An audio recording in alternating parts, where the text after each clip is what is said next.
place. Busting makes me feel good.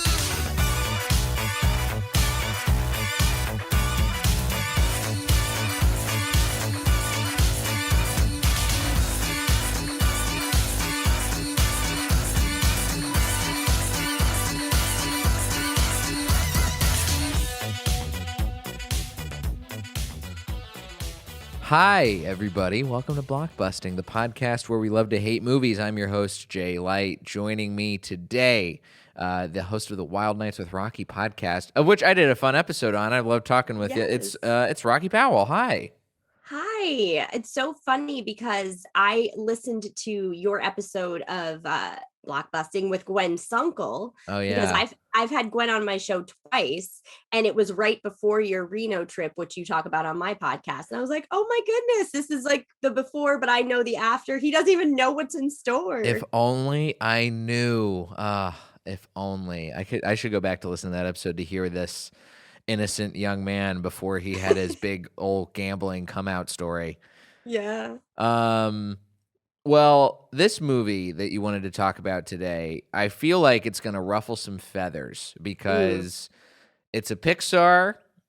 It's a acclaimed Pixar, because now we've gotten to the stage in the life cycle of Pixar where they're making movies that are not super critically acclaimed and not Oscar winning, as this did for Best Animated Feature and for Best Original Score. It's Soul. Yeah. That's what we're going with. Yeah. You wanted to talk about it. What's your beef? What's your beef with Soul? So I want to start off for anybody who's angry already, because this was objectively a great movie. We can look at it and say, okay, Soul was a great movie. Personally, I hated it though because it made me feel things that I didn't want to feel. Okay. This is a man well, first of all, I want to start off. The movie is filmed, but it's Pixar, but it's filmed in my neighborhood. So that train that he takes, I had taken that train yesterday afternoon. I pass Silver Cup Studios all the time. I'm in Queens. So that was very cool to see. So we'll give Pixar the props for that. Good job, Pixar, for making a very solid representation of New York City. They did a good job with that. But we have this guy who, off the bat, his life, you're like, oh, this guy has a sad life, right? He's a music teacher part-time. The students suck except for one person, and his whole passion is jazz. But we're seeing these kids who aren't trying, who are like messing up in band, whatever. And you're like, oh God, I know there's more for you out there. Right from jump, he gets his quote unquote big break, right? Yeah. It's pretty recent in the movie, pretty early on in the movie where he gets his break. And then next thing you know, he goes down a manhole cover and dies. Like, are you kidding me? As an entertainer, when you think about that and you're like, oh man, people grind it out and they work so hard, especially in New York City. And now his life is over right when it's starting. I don't know. That just put a pit in my stomach. The death is the inciting incident in the movie, and it is, and all of this happens, by the way. This wealth of information and exposition we get, it all happens before the credits, the titles even roll. And we know what kind of movie we're in for.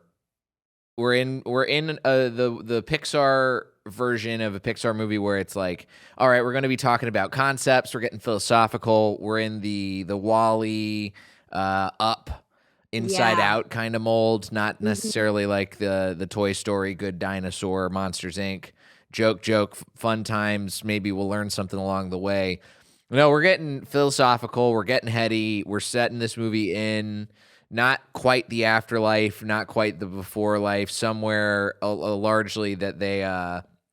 I guess I'm being reductive here. It is the before time. That's what they overtly call it the before, because it's where all of the souls before they go to Earth. It's where they learn all of the things that they're going to be. Yeah, the waiting room. It's got a really.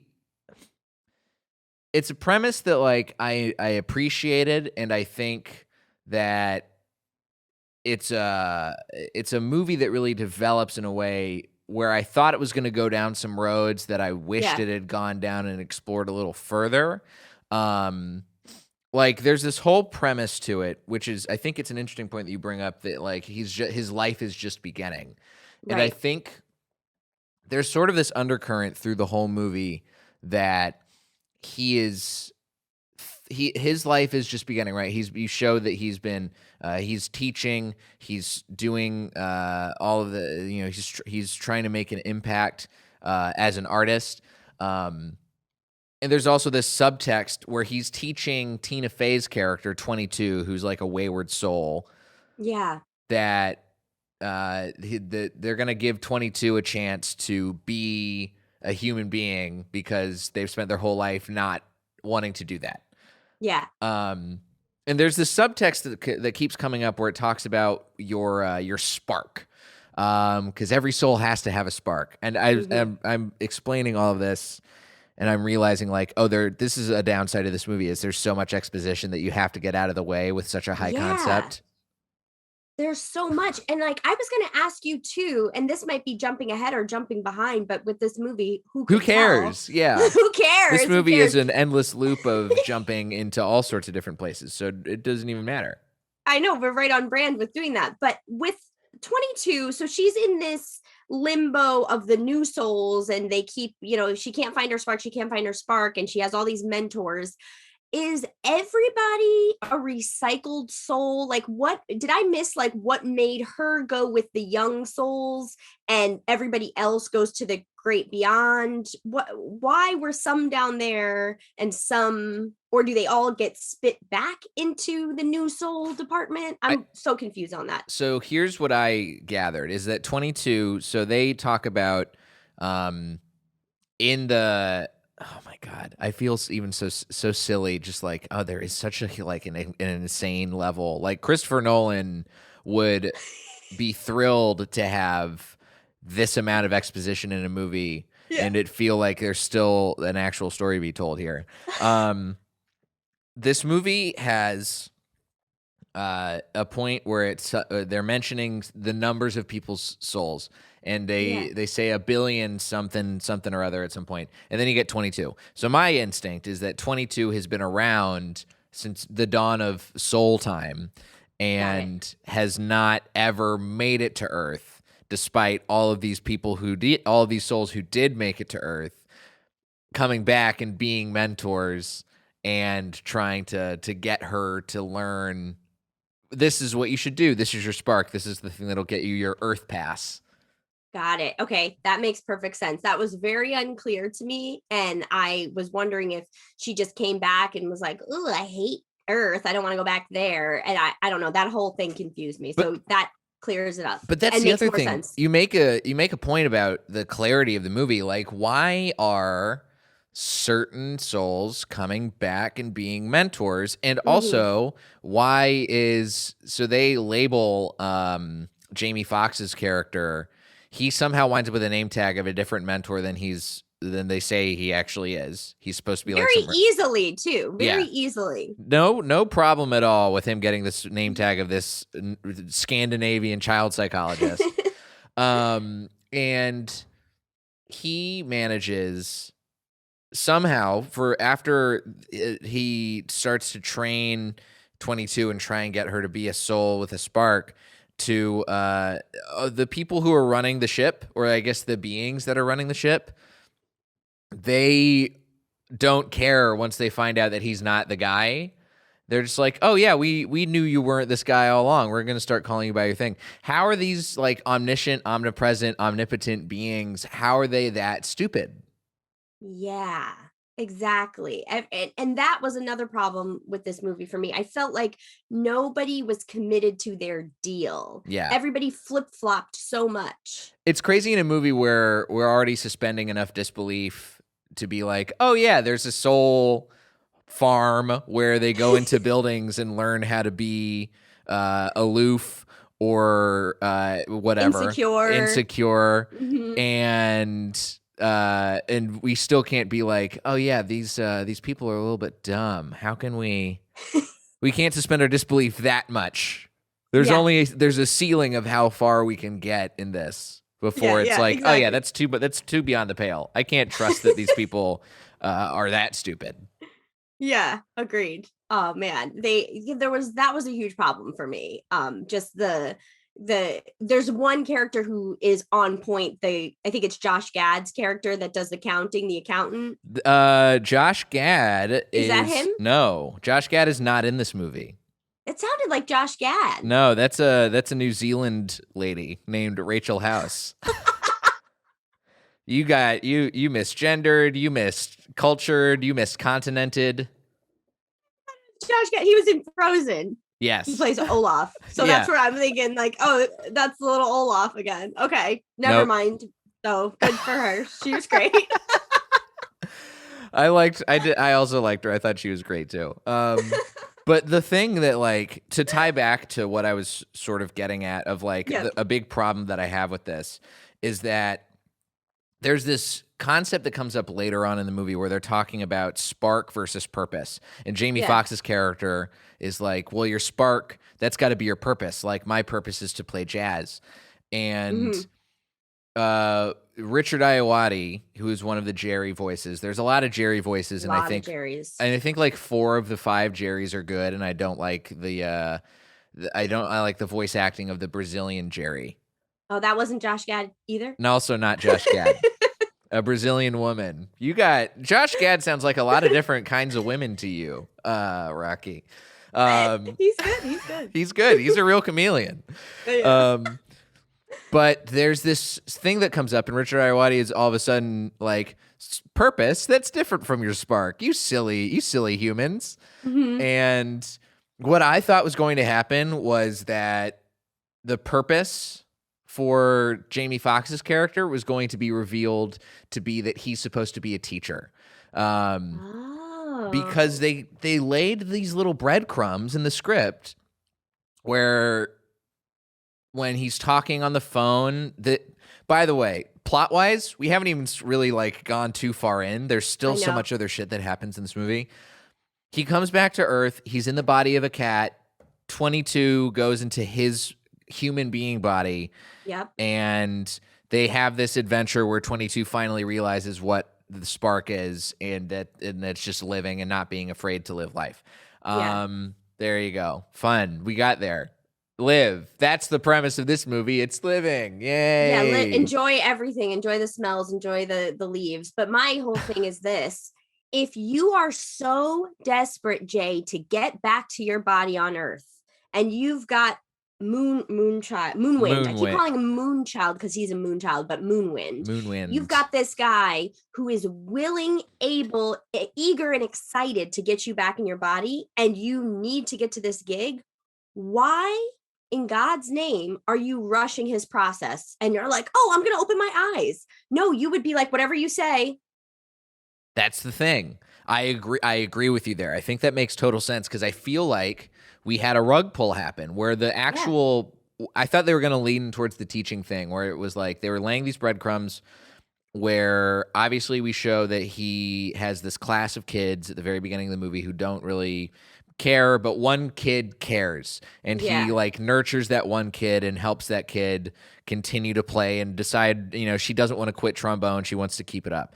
And he has this phone call with his friend, his former student, who gets him this gig that's like the life-changing big gig.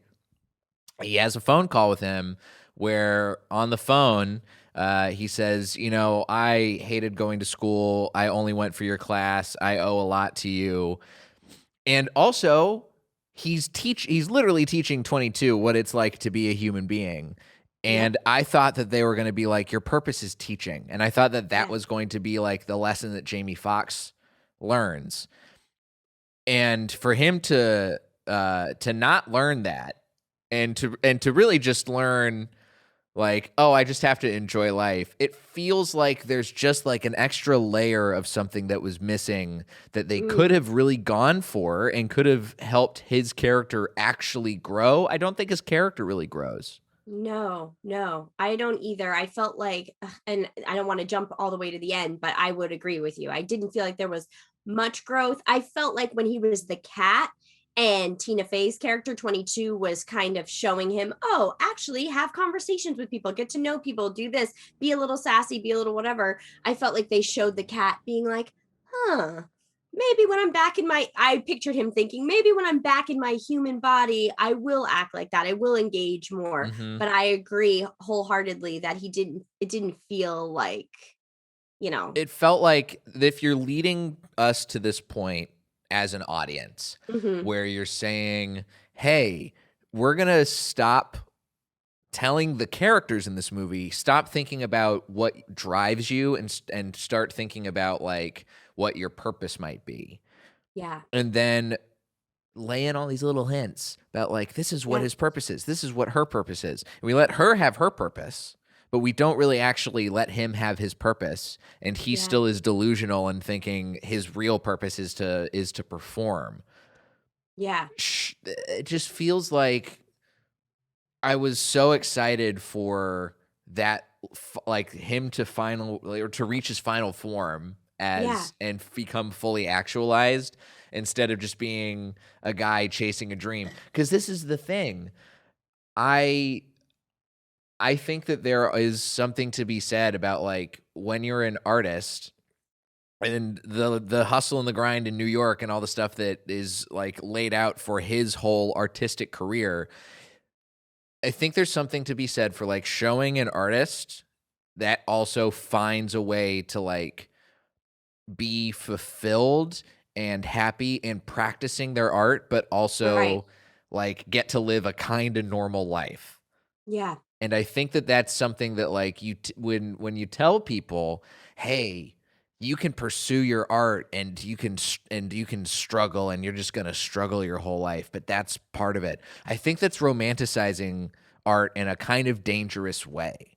yeah, And I think yeah, that that's a real like it's a letdown that this movie for all of its like I think really interesting and cool philosophical points, that's the end message is like, yeah, you should still struggle and you're still the struggle is totally fine to continue doing for the entire rest of your life. Instead of and even no, go no, ahead. you go ahead. Oh, I was going to say, and all that, yes, I agree wholeheartedly.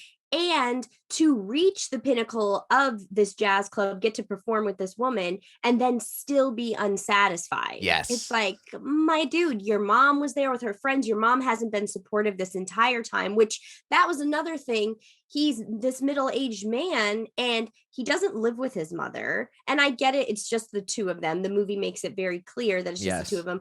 But it's also kind of like, you're not a child. I hate Mhm. that narrative of this middle-aged man. I compared the movie a little bit to the Nutty Professor, Sherman Klump's character. I haven't seen Nutty Professor in so long. So please enlighten me more because So I can't picture it right now. you should rewatch it. And all like we don't need to talk about the slap at all, but I just want to say really quick, I realized when comparing the two movies that Jada Pinkett Smith is in the audience with Eddie Murphy's character when he's Buddy Love and then he beats up Dave Chappelle on stage. Oh, women be shopping. Yep. Women be shopping. So Jada Pinkett has a type. Let's just say that. She has a type. Men who beat up stand-ups. Anyways, his character is like the sad middle-aged overweight man who Mhm. like he's also a teacher and he's just like a sad person, but they make it a light-hearted movie. So I compared it to the Nutty Professor in that way, but that movie is at least very funny. This movie called itself a comedy and I didn't really laugh that hard. But I will say, yeah, I didn't like the relationship with the mother made me kind of like, who's gonna pursue this guy? He's like a mama's boy, but he can stand on his own 2 feet. Like he doesn't need her to keep shooting down her dreams. That's toxic, It is toxic. you And that know? but it's also that's the other thing too. I think you made a good point just now also. Aside from the like the whole mother-son relationship thing, why is this movie a comedy? Why was this movie marketed as a comedy? What did they say? I wrote it down. It It says a comedy. Did you write it a down? comedy about what makes you you, I think is what the tagline for the Yes. movie is. Yes. Bad And tagline. I mean it's a great tagline, but also it's totally inaccurate. I think that Misleading. I really wish that they had made the bold and more interesting choice to lean into the drama of this movie so much harder. Because Yeah. I feel like the comedy that they actually did was so stock and boring. Like they're Mhm. literally doing Family Guy style cutaway gags as Yeah. 80% of the jokes in this movie. And sure, they're funny. I laughed, but I'm also like, that's not really good comedy. Like It's easy. it's easy. I'm a big fan of Pixar. I'm a big fan of Mhm. like Wall-E is one of my all-time, far from just animated, like one of my all-time favorite movies. And Okay. that's a movie that does philosophy well, it's a movie that does drama well, and it's also a movie that does comedy well because it Okay. is not just going for the lowest common denominator. Sure, the comedy, the way it's presented, it's a little bit I guess rudimentary is the best way to put it, but it's not like easy because it's a silent film style of comedy. It's Got it. like Buster Keaton, Charlie Chaplin kind of comedy where it's like it's physical. That's hard to do. It's a bold choice to Yeah. make in the 2000s whenever you have all of these joke heavy scripts. When you're making a movie that's silent for like 2/3 of it and also really funny, Yeah. that's hard to do, and I think that Yeah. this movie took the easy route comedically. 100% agree. 100% agree. There were so many cheap jokes in there, and the Family Guy analogy is great too because we've got this talking cat, but Oh, only he yeah. can hear her, which that bothered me so much too because is it just that she was immature? Is that what I need to forgive, that she was immature? Or because I'm thinking she can't be that stupid of a character where she doesn't want to get out of this cat's body. I just felt like everything that she was doing was challenging them getting out and challenging what she wanted anyway. Like Yeah. her objective was to get out of the cat's body anyway, but she was fighting against that. And that rubbed me so the wrong way. Yeah. What was your experience like watching this movie for the first time? So the first time I went in really excited. I'm a huge Jamie Foxx fan. And again, he with the script that he was given, he did an incredible job. It's Jamie Foxx. Yeah. He's fantastic. But I watched it with my brother and his girlfriend. We just like had a little night, smoked a joint, me and my brother, and we're like, let's get in like the vibe. This is gonna be a good one. We're gonna have a And jazz cigarette and enjoy a jazzy movie. we're going to have a jazz cigarette and enjoy a jazzy movie. And we're watching it. And as I was watching it, there were so many cringe moments the first time for me that just were like, oh, why are they doing that? Why is everybody going against that? That I literally, when the movie was over, I just like wrap myself in the blanket and I just look at them and I go, I'm super uncomfortable right now. I have to go to bed. And I just went and they were like, what? And I just went, I feel uncomfortable. I need to go to bed. And I did. And I walked out of the room. What was going through your mind? Why was it making you so uncomfortable? What was the stuff that you cringed at? I think I cringed the most at everybody giving up their deals so easily. I know I said that already, but that's something that bothered me. I felt like there was so much flip-flopping. I wrote annoying that 22 wants out of the body, but she won't listen to Joe. I was annoyed. Oh, did you know that being annoyed is a manifestation of anxiety? No, I've never heard this. I just learned that earlier this week. Yeah, if you're annoyed, it's a manifestation of anxiety. I thought that was Oh, interesting. I thought that was interesting. I Yeah. believe that. That actually Yeah. makes a lot of sense now that I think about it more. Yeah, I thought that was very interesting. The mom changed her opinion so quickly, even though I agree with the mom's opinion when she eventually gives over the father's suit and lets him do it. I I just was like, oh man, this is a woman who's been nagging this guy probably since the father passed away, and the older he gets. And now she's just like, okay, I support you. The fact that the barbershop character that was kind of being a jerk to Joe, Uh-huh.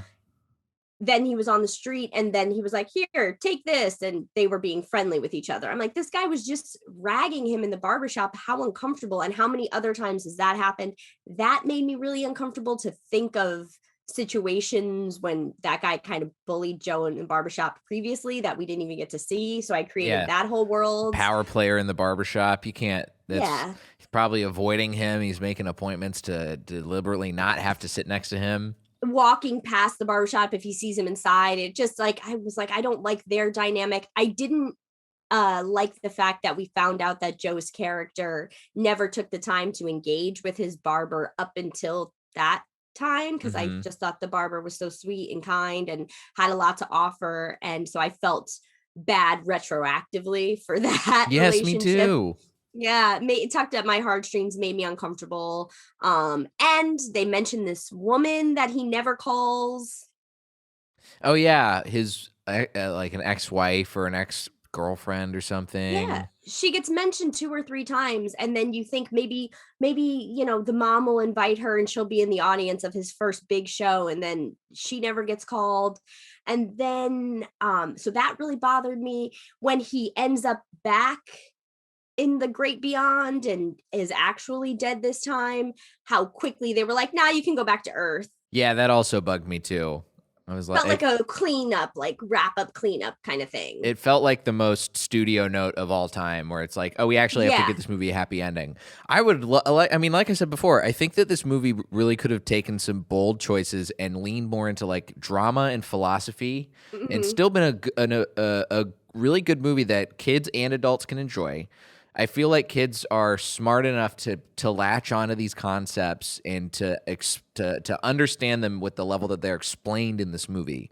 Right. But you also don't have to make everything nice and tidy for the kids. Yeah. Let things be kind of end on a note where it's a little bit bittersweet.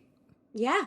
Yeah, because Pixar has no problem making you upset in the beginning of any movie. You know what I mean? They'll go right for the jugular. They're going full on. And I feel like if we can let the kids watch the first 10 minutes of Up, then we can also let a kid end where Jamie Foxx's character actually dies and 22 gets to go live a full life.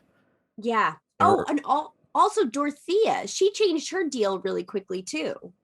Oh yeah, our gal who's our jazz lady, jazz star.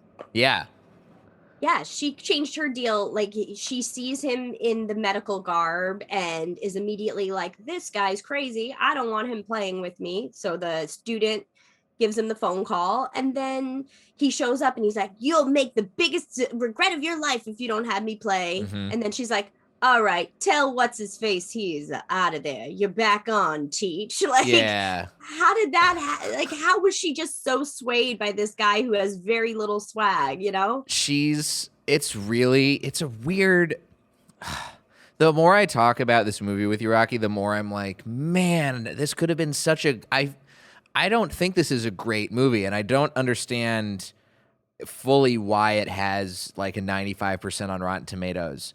The consensus is a film as beautiful to contemplate as it is to behold. Soul proves Pixar's power. Nice alliteration there. Yeah. To deliver outstanding all ages entertainment remains undimmed. And I feel like there's another interesting thing here that I kind of was thinking about, sort of in the back of my mind, watching this movie and reading some of the criticism of this movie. There's also obviously a big racial element to this movie too, where this is Pixar. I remember when this was like announced and released, trailers and stuff and marketing materials. They were like, "This is Pixar's first, our first black lead, a movie that's sort of like steeped in the black community." Yeah. Also carry on the tradition of like movies that are about jazz for white people, which is a lot of what this movie is too. Yeah. Shout out La La Land. Shout out Soul. Shout out La La Land. but there's some interesting criticism from, for instance, Kirsten Acuna of Insider. The studio had taken a few steps backward in their racial sensitivity as Soul used the same trope of turning black characters into creatures. You don't really have Jamie Foxx getting to officially be like a full-on. He's not him the whole movie. Yes, that's very true. He's a little soul, and then he's also a cat. And Tina Fey is doing digital blackface. Yeah, interesting. Wow, I think I had heard something like that criticism in the beginning when it first came out, and I thought about it a little, but thinking about it again, that's an excellent point. That Yeah. is like he didn't get to be in his voice in his body, and they killed him immediately. It's so funny that like you don't do you're doing a movie where like the whole premise is like to some degree we're Pixar making a diverse movie and you still Hmm. have a white lady doing literal digital blackface where she's Literally, in the body yeah. of a black man. At least cast your you can get Regina Hall or Tiffany Haddish or somebody to do like that voice and not also have like Anybody, this yeah. thing you got to do, and they would be great for that role as well. Regina Hall, could you have imagined? Oh my Ah, God. She's one of my absolute favorites. She's the best, man. or Oh my get God. Kiki So, Palmer. She would have been oh great too. yeah. Yeah. Yeah. No, I guess I didn't think about it until hearing that criticism again, but that is an excellent point. I have to agree with that point. And I did think that some of the they did try to make a couple comments in the movie which I appreciated when he was hailing the cab. He said this would have been This would have hard been even if hard I was if you. yeah. Yep. Even if I I wasn't in a like hospital gown. Yeah. Yep, I appreciated that because it's very true. And people audiences need to hear, like white audiences across America need to hear that. Yeah. So It's listen good. up. You get it Yep. in. You Hmm. keep it subtle, but also obvious enough where the white person watching it is going to be like, "Oh yeah, that's right." But there's also like this is to sort of that point also. Charles Pulliam Moore on Gizmodo. Soul comes across less like an earnest and casual celebration of everyday blackness and more like a twee depiction of it that's meant for white audiences consumption. Yeah. You're hitting the Yeah. tropes in addition to having some like a few lines here and there that are solid commentary. You also have like, oh, we're gonna have the black barbershop thing Yeah. happen. Oh, we're gonna have the jazz club thing happen. Oh, we're gonna have Yeah. a difficult black woman happen because how Yeah. can a movie be made where there's not a difficult black woman in it? This is such excellent points being made right now, Jay. And also the fact that he wasn't a winner, even in the end. Hmm. They don't show him being a winner ever in the movie. They show him getting the gig and then he's not even satisfied getting the gig. The only thing that made him satisfied is making sure that Tina Fey enjoys her life. It's like, give me a break. Yeah, that's annoying. It's annoying, and it didn't have to be annoying. No. It could have been better. Yeah. Um, Now, this movie, of course, critically acclaimed, won Mhm. Best Animated Feature at the Oscars, won Best Original Score, and I do love the score. I think the score, John Yeah, Batiste, Trent Reznor, Atticus Ross, it's a fantastic score. absolutely. I think that it's a really gorgeous movie. Animation wise, the atmosphere, the set design of New York, and also of all of the various after and before life Mhm. things. Beautiful, stunning. Don't expect anything Yeah. less. But I just wish that the like taking the time to tell a story that felt a little bit bolder, had pushed a little bit more, and I feel like some of the voice acting, again, not as good as it could have been. Left some stuff on the table. And now that I'm thinking about it, also something that's bothering me when not Josh Gad, not Josh Gad comes down Uh-huh. to get Jamie Foxx, he ends up accidentally getting the other patron that was in the barbershop, which Mhm. can also be one of those things where, they're subtly being like, oh, all black people look the same. That is a little thing I noticed. And now I'm bothered by that. There's some bothersome things in this movie, Rocky. Yeah, yeah. This guy who's so on point, all of a sudden he can't get the guy that he's supposed to get. That's literally right there. That's a pretty don't like that. Mm. So what should people watch instead of this? Ooh, what should people watch instead of this? The Nutty Professor. Nutty Um, Professor. I gotta clearly rewatch that. I haven't seen that in yes. years. All I can remember is Women Be Shopping. Women be shopping. Yes, Dave Chappelle, young Dave Chappelle. Let's see. I'm trying to think of a good Jamie Foxx movie that would be enjoyable because we love Jamie Foxx. Do love Jamie Uh, Foxx. we love Jamie Foxx. I would say if you've never seen it, see Ray. I I have never seen personally it. I personally won't be watching it again. It's a little too sad for me, but I can tell you that it is a fantastic movie. And I did like in Soul that his dad, who had passed away, his name was Ray. Oh, I didn't catch that. I've never seen Ray, so It's fantastic. I got to give that a watch. I also love Collateral, another great Jamie Mhm. Foxx performance. Also Oscar nominated 2 times in the same year for supporting and for lead for Ray There and we for go. Collateral. Yeah. He's a star. He's a star. So maybe give one of an old Jamie Foxx movie a watch. This is a podcast about movies, but if you've never seen the sitcom, The Jamie Foxx Show, it's an absolute classic. So you can go back and stream that. Give Jamie Foxx some love there. Yeah, give him some. Maybe even just watch an episode of Beat Shazam on Fox just to see what his game show hosting skills are like. They're probably Yeah. great. He's They're probably great. he's a multi-hyphenate, and he deserves to be. And he's got some great music too. He was a great musical artist back in the day. Yeah, that's right.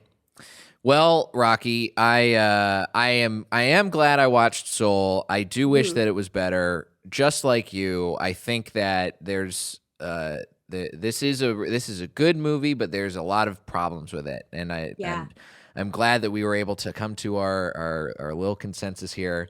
We're in the same boat. And we're going to enjoy our lives having flushed this out of our system. Can we really quickly give a shout out to Moonwind, Yes, Moonwind, the best character in the movie? best character in the movie. Graham Norton, great work. A sign spinner who is the best at sign spinning. Very, very good. I really appreciated that. I think that also all of the stuff that he was doing in the flow state world, great stuff. So Great. Shout out Moonwind, you rule. And you rule, Rocky. Where can people check out your stuff if they want to see what you got going on? Right back at you, Jay. You rule as well. This was super fun. If anybody would like to check me out personally, my Instagram is Rocky with 2 eyes X Balboa. And if you want to listen to my podcast, start with the episode with Jay Light. It's a good episode.